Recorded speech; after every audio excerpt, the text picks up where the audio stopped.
Now, in chapter 28, as we discussed last time, we see Isaiah at a drinking party. 지난번에도 봤지만 28장에서 이사야 선지자가 지금 엄청난 이 술을 많이 마시는 어떤 축제 파티에 있습니다. It's actually a victory celebration. 지난번에 봤지만 이게 승리를 갖다 축하하기 위한 그러한 파티죠. Where the leaders of Jerusalem were gathered to celebrate what they perceived to be the success of King Ahaz's brilliant plan to bring in the Assyrians to help. 예, 그러니까 아하스 왕이 이 어려운 때에 아수르랑 연맹을 맺어서 지금 성공을 했다라는 것에 대한 그 승리를 이제는 했구나라는 것에 대한 굉장한 탁월하십니다라는 어떤 파티를 지금 하고 있는 것이 바로 28장입니다. But they don't realize it, however, that Isaiah is going to speak against them. The plan was not brilliant. It was actually quite foolish. 근데 지금 굉장한 축제 분위기에서 이사야 선지자가 같이 축하해 주는 것이 아니라 거기에다가 완전히 초치를 하죠. 지금 탁월한 선택을 한 것이 아니라 멸망을 가져다 주는 그러한 최악의 선택을 했다라는 것을 이사야 선지자가 선포합니다. The leaders of Judah totally underestimated the desires and goals of the Assyrians. 그러니까 유다의 그런 지도자들이 유다 왕국의 지도자들이 아수르가 갖고 있는 야심, 야망에 대해서는 전혀 이제 계산을 못했던 것이죠. So whereas they thought that Judah and Jerusalem were going to be spared and be victorious, 그 유다 왕국이 아수르랑 연맹을 맺으면서 정말 승리를 하고 살아남게 되는 그런 상황이 전혀 아니라는 것이죠. the plan is going to backfire and Judah will be mostly destroyed by the Assyrians and Jerusalem will be under very severe attack. 예, 그러니까 그 승리와 성공이 아니라 오히려 아수르로 말미암아 유다 왕국이 완전히 초토화되게 되고 그 다음에 예루살렘도 굉장히 심각한 거의 이제 멸망 위기를 겪게 되죠. And this is where chapter 29 opens up. 그러면서 29장이 이제 펼쳐집니다. So let's read chapter 29, the first 8 verses for now. 29장 1절에서 8절까지 읽겠습니다. 29장 1절 슬프다 아리엘이여 아리엘이여 다윗의 진친 성읍이여 해마다 절기가 돌아오려니와 내가 아리엘을 괴롭게 하리니 그가 슬퍼하고 애곡하며 내게 아리엘과 같이 되리라. 내가 너를 사면으로 둘러 진을 치며 너를 애워 대를 쌓아 너를 치리니 4절 내가 낮아져서 땅에서 말하며 내 말소리가 나직히 티끌에서 날 것이라. 내 목소리가 신접한 자의 목소리같이 땅에서 나며 내 말소리가 티끌에서 짓거리리라.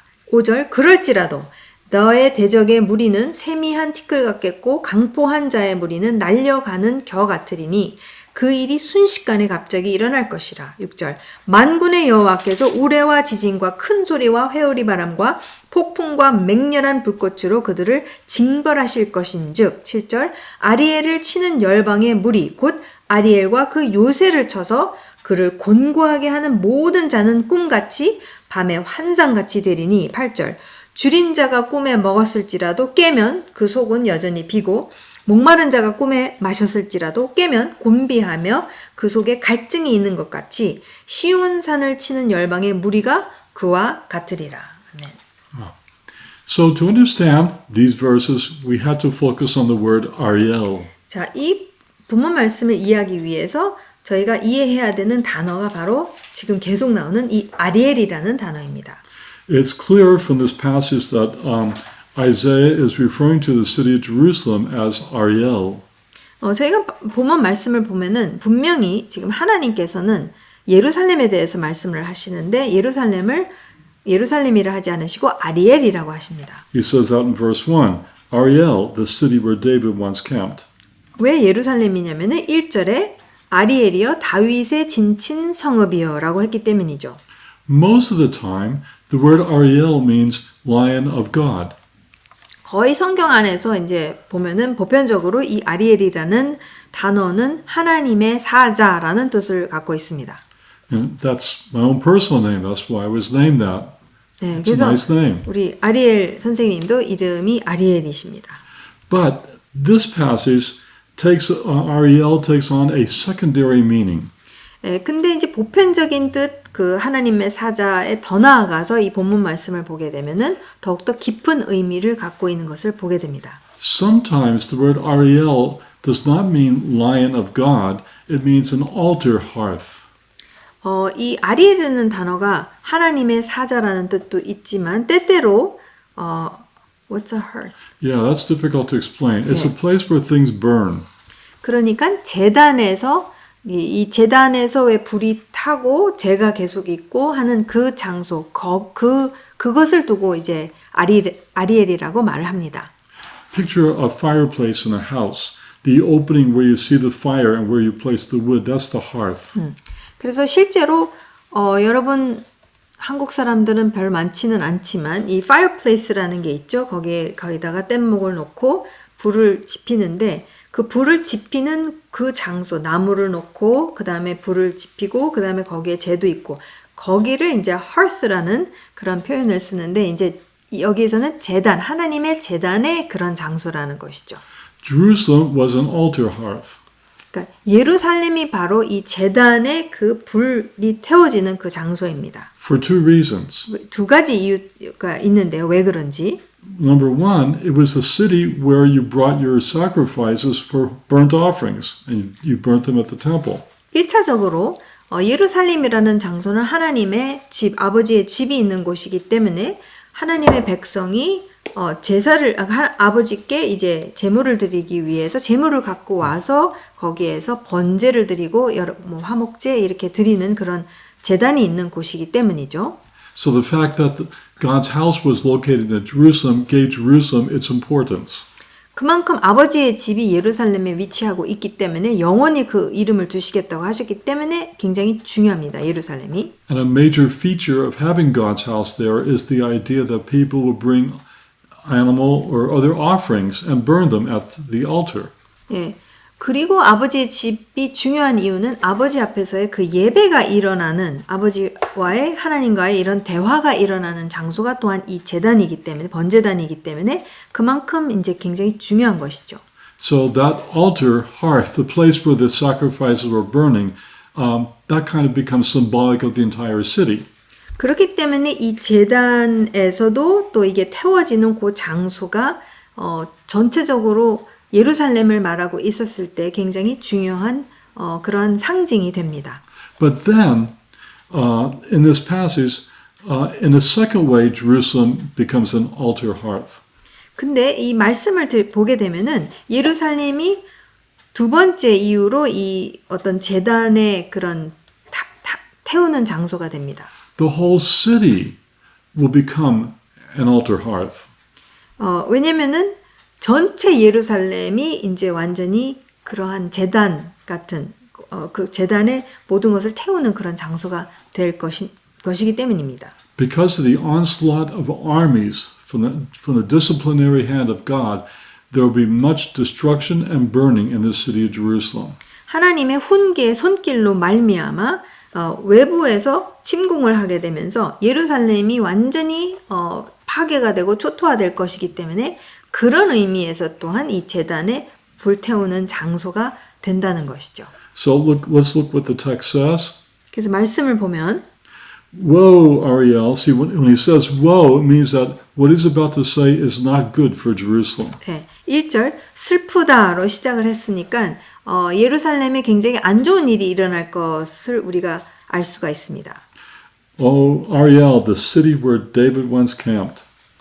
아리엘이여 다윗의 진친 성읍이여. That's good. That's what Ariel was intended to be, the city where everybody learns that God is a lion. 그러니까 사실 시작은 굉장히 좋죠. 진리는 무엇이냐? 하나님이 결국에는 다스리는 그런 다윗이 왕이지만 하나님께서 다스리는 그런 성읍입니다. Year to year, you observe your feasts on schedule. 해마다 절기가 돌아오려니와.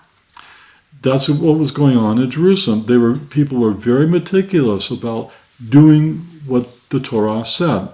그러니까 토라에서 하나님께서 지시하신 것을 계속해서 보존하고 지켜가는 곳이 바로 예루살렘이죠. 해마다 절기가 계속해서 지켜지는 곳입니다. They brought their offerings on the appointed times, and that's what the Torah told them to do.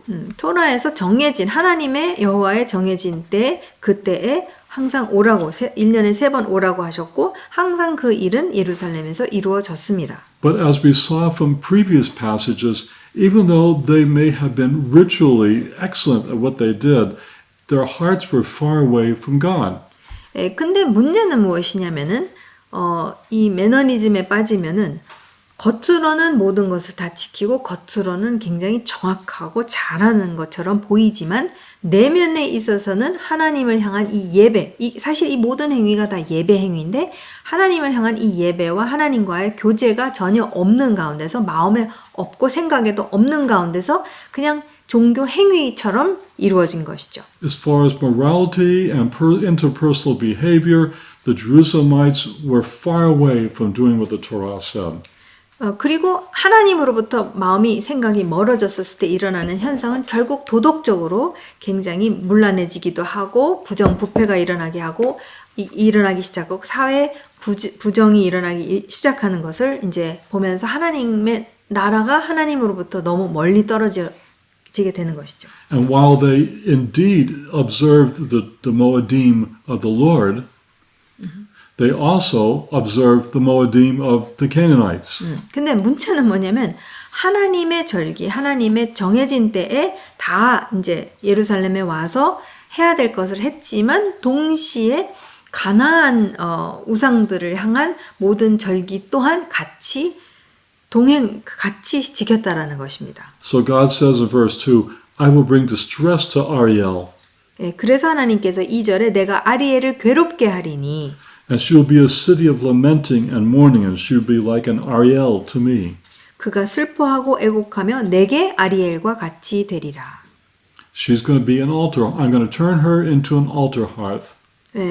그러니까 내게 아리엘과 같이 되리라 했었을 때에 예루살렘을 어떻게 하실 것이냐면은 이 제단에 불태우는 장소처럼 만드실 것이다라는 거예요. She will burn like an altar hearth burns when people bring offerings to it.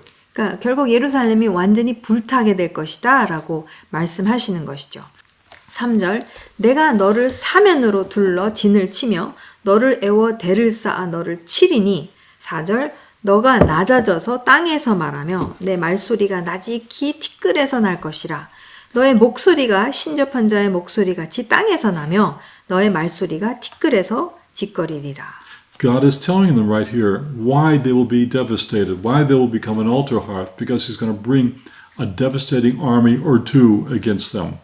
결국 하나님께서는 정말 예루살렘을 완전히 초토화시킬 그러한 군대를 한 군데, 두 군데 정도 하여튼 하나님의 훈계로 사용하셔서 이제 예루살렘이 망하게 될 것이라는 것을 말씀하고 계십니다.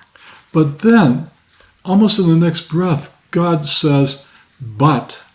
그때 너무 놀라운 것은 무엇이냐면은 망하는 것, 멸망과 심판으로 끝나는 것이 아니라 그럴지라도라고 하나님께서 곧바로 말씀하십니다. Even though her enemies will come to Jerusalem for the purpose of destroying them, 분명히 하나님께서 하나님의 훈계 도구로 그러니까 군대를 사용하셔서 이제 예루살렘이 초토화되고 망하게 되지만 그럴지라도 5절 내 대적의 무리는 세미한 티끌 같겠고 그러니까 티끌처럼 되고 티끌에서부터 말을 하겠지만 이제 예루살렘이 그러나 이제 적이 또 그렇게 될 것이다라고 곧바로 말씀하시는 것을 볼 수 있습니다. So God promised that He will destroy Jerusalem and Judah for breaking covenant. 분명히 하나님께서는 이 유다 왕국이 하나님과의 언약을 파기했기 때문에 하나님께서 훈계를 하실 것입니다. But then He says, the multitude of your enemies will become like dust. 예, 근데 지금 너의 대적의 무리가 세미한 티끌이 될 것이다라고 이렇게 말씀을 하시죠. He's talking about more than one enemy, by the way. 지금 이 대적의 무리는 하나만이 아니라 지금 하나 이상을 갖다가 분명히 말하고 있어요. And that's important to keep in mind. 그걸 기억하시는 것이 굉장히 중요합니다. Not only is he talking about the coming of the Assyrians, but also the Babylonians after that. 그러니까 아수르뿐만이 아니라 아수르 다음에 바벨론이 올 것까지도 지금 말씀을 하고 계시는 것이죠. So we'll go on in the text. The text goes on much more like that about mourning Judah and Jerusalem, but also encouraging them that God is going to destroy their enemies. 근데 분명히 이 유다 왕국이 하나님과의 언약을 파기해서 이제 하나님께서 열방 군대, 그러니까 아수르의 군대, 바벨론의 군대를 사용하셔서 훈계를 하시지만 그 도를 지나치게 했기 때문에 하나님께서는 또 이들을 심판하셔야 되는, 그래서 결국 아수르도 세미한 티끌처럼 만드시는 그런 이야기가 이제 5절 말씀에 나온 것이죠. So chapter 29 finishes with a note of encouragement to the remnant of believers in Israel. 어쨌든 이 29장에서 계속해서 하나님께서 말씀을 이 맥락에서 계속해서 말씀을 하시면서 그 다음에 29장 끝에 가면은 이제 남은 자들에 대해서 말씀하십니다. 22절 그의 자손은 내 손이 그 가운데에서 행한 것을 볼 때에 내 이름을 거룩하다 하며 야곱의 거룩한 일을 거룩하다 하며 이스라엘의 하나님을 경외할 것이며 마음이 혼미하던 자들도 총명하게 되며. See, Isaiah said, trouble's coming, but don't lose heart. It's going to get better. 그러니까 분명히 언약을 파기했기 때문에 하나님의 훈계, 손길이 있을 것이지만 그러나 완전히 좌절되지 말아라. 왜냐하면은 그러니까 소망이 있을 것이다라고 말씀하는 것이죠. 네, 지금 22절, 23절 영어랑 한국어가 좀 뒤바뀌어져 있기 때문에 다시 한번 읽겠습니다. 그의 자손은 내 손이 그 가운데서 행한 것을 볼 때에 내 이름을 거룩하다 하며 야곱의 거룩한 일을 거룩하다 하며 이스라엘의 하나님을 경외할 것이며 23절 마음이 혼미하던 자들도 총명하게 되며 원망하던 자들도 교훈을 받으리라 하셨느니라. 그러니까 결국 이 심판이 끝이, 훈계가 끝이 아니라는 것이죠. 거기에서 하나님께서 이끌어내실 것이라는 것이죠. This is a very good description Isaiah gives of the believing remnant within the nation. 지금 이사야 선지자가 묘사하고 있는 것은 이 국가, 이스라엘, 유다 왕국 안에 분명히 남은 자들, 하나님을 향해서 신실하게 끝까지 초지일관 남은 자들이 있다라는 것을 말해주고 있어요. First he tells them that they are all descendants of Abraham. 분명히 아브라함의 후손이라는 것을 말씀하고 계시고요. So in verses 22 to 24, we see an encouragement to God's people. 29장 22절에서 24절 말씀을 보면 하나님께서 당신의 백성을 격려를 하십니다. First, Isaiah brings up Abraham. They are the children of Abraham. 처음으로 이제 우선은 이사야 선지자가 그러니까 아브라함의 후손이라는 것을 분명하게 말씀하고 있죠. That's verse 22. 22절에 보면은 아브라함을 구속하신 주님께서라고 합니다. But then in verse 22, he's going to focus on the house of Jacob, which is Israel. 예, 근데 이 아브라함의 후손으로 시작을 하지만 아주 구체적으로 이제 야곱 족속이라고 이제 이야기하고 있습니다. 야곱 족속은 결국 이스라엘이죠. At the end of 22, Isaiah hints at the idea of what he just discussed. Discipline is coming to Jacob. 그러니까 분명히 지금 야곱에게는 훈계가 올 것이다. 왜냐하면 야곱이 하나님과의 언약을 파기했기 때문에 훈계는 올 것이다 라고 말씀하지만 But not against everybody in Jacob. 근데 야곱 안에 있는 모든 사람에게 그런 훈계가 있을 것은 아니라고 하는 것을 볼 수가 있어요. There is good reason that Jacob will not totally be ashamed. 그러니까 완전히 야곱이 전체적으로 다 수모를 당하는 게 아니라는 것을 말씀하고 계십니다. We're given the reason in verse 23 and 24. 예, 그 수모를 완전히 다 당하는 것이 아닌 이유가 23절, 24절에서 나옵니다. The reason is that Jacob will not always be ashamed is that he will see his children. 모든 야곱, 이스라엘을 두고 하나님께서 다 이렇게 훈계를 하시지 않는 이유가 그 안에 하나님께서 그 하나님의 자녀를 볼 것이다라고 말씀하십니다. A specific group of children within Jacob described as the work of my hands, the work of God's hands. 네, 그러니까 그 야곱 안에 분명히 하나님께서 남은 자처럼 두고 계시는 하나님의 손에서부터 그 훈련을 받은 그런 남은 자들이 있을 것이다라는 것을 23절, 24절에서 말씀하고 있죠. They are a specific group of people within Jacob. It says within their midst. 지금은 보면은 let me read. 23절 야곱이 자기의 자손 곧 그들 가운데서예요. 그러니까 야곱 가운데서 내가 친히 만들어준 그 자손을 볼 때 지금 새 번역으로 읽고 있습니다. 왜냐하면 개역 개정이 잘 이렇게 분명하지 않아서 그래서 분명히 하나님의 손으로 야곱 자손 가운데에서 또 하나님의 손으로 만드신 그 후손들이 있을 것이라는 것을 말씀하시고 그들은 내 이름을 거룩하게 할 것이다. 이 남은 자들은 내 이름을 거룩하게 할 것이다. 야곱의 거룩한 분을 거룩하게 받들며 이스라엘의 하나님을 경외할 것이다. This is like a classic description of a believing remnant within Israel. 이것이 정말 그 이스라엘 안에 있는 정말 하나님을 진심으로 믿고 있는 그 남은 자들에 대한 묘사를 한 것에 아주 클래식한 그 샘플이라고 볼 수가 있어요. Most of Israel will be disciplined because of their covenant unfaithfulness. 거의 뭐 이스라엘의 전체는 거의 다는 지금 언약적으로 충실하지 못하기 때문에 하나님으로부터 훈계를 받아야만 합니다. But there will be a group of Israelites, a group of Jacob's descendants in their midst that will not be unfaithful to the covenant. 예, 그러나 대부분이 그렇게 하지만 분명히 그들 가운데에 하나님을 향해서 충성을 계속해서 지키고 있고 거룩을 지키고 있으면서 구분된 자들로서 하나님을 섬기는 자들이 분명히 남아 있을 것이다라는 것을 묘사하고 있습니다. 그래서 23절 그들은 이 남은 자들은 내 이름을 거룩하게 할 것이고 야곱의 거룩한 분을 거룩하게 받들며 이스라엘의 하나님을 경외할 것이다라고 말하고 있습니다. That's an amazing promise Isaiah is given. 정말 이사야 선지자에게 놀라운 그러한 약속의 말씀인 것이죠. Every once in a while we see something like this in his writings. 근데 이 이사야 선지서 안에서 드문드문 분명하게 이러한 사람들이 있다는 것을 이사야 선지자가 말해주고 있어요.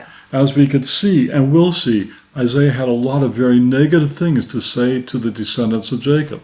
분명히 이 야곱의 후손들에게 이사야 선지자가 대부분은 이제 부정적인 이야기를 계속 해야만 했습니다. 왜냐하면 언약을 파기했기 때문이죠. But within that, those descendants of Jacob is a believing remnant who needed to be encouraged. 그러나 그들 가운데에 그들 중에 분명히 남은 자들, 하나님을 향해서 충성을 다하는 언약을 지키는 자들이 있었기 때문에 그들은 분명히 격려를 받아야 되죠. 그렇죠? 그렇기 때문에 이사야 선지자가 이들을 향해서 분명히 격려를 이렇게 하고 있는 것을 볼 수 있습니다. They will bring glory to God and they will be a source of pride for Israel. 분명히 하나님께 영광을 돌릴 사람들이고 정말 이스라엘 가운데에서 하나님의 자랑스러운 그런 백성으로 남은 자들이 그렇다라는 것.